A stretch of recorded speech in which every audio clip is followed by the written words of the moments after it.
उपवास असो किंवा तसंही खाण्यासाठी आपण स्वीट म्हणून बटाटा किंवा आलूचा शिरा हा नक्की बनवला पाहिजे। तर आलूचा शिरा बनवण्यासाठी इथं मी अर्धा किलो आलू घेतलेला आहे। अर्धा किलो आलू छान असे स्वच्छ धुवून घेतले, त्याचे काप केले आणि त्याला कुकरमध्ये 3 शिट्ट्यांपर्यंत शिजवून घेतले। 3 शिट्ट्यांमध्ये आपला आलू जो आहे तो मऊसर असा शिजून येत असतो।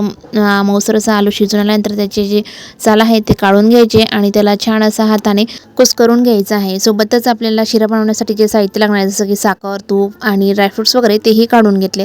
चला तर आता शिरा बनवायला सुरुवात करूयात। तर एक कढई घेतली, त्यामध्ये थोडंसं तूप टाकलं।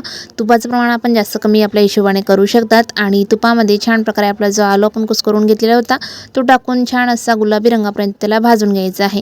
छान आपला आलू भाजून झाला की त्यामध्ये आपल्याला साखर टाकायची आहे आणि साखर टाकताना आपण त्याला सारखं असं ढवळत राहायचं आहे, कारण आलूमध्ये काय होते की गाठ राहून जात असते, तर गाठ राहायला नको म्हणून आपल्याला कंटिन्यू असं याला हलवत राहायचं आहे। हलवत राहायचं म्हणजे जे साखरेचं पाणी होतं, पाणी झाल्यानंतर याला 5 ते 10 मिनिटं आपल्याला व्यवस्थित शिजू द्यायचं आहे। नंतर त्यावरती ड्रायफ्रुट्स टाकायचे, छान प्रकारे ड्रायफ्रुट्स मिक्स करून घ्यायचे आणि गॅस बंद करायचा। चला तर मग तयार झाला आपला आलूचा शिरा।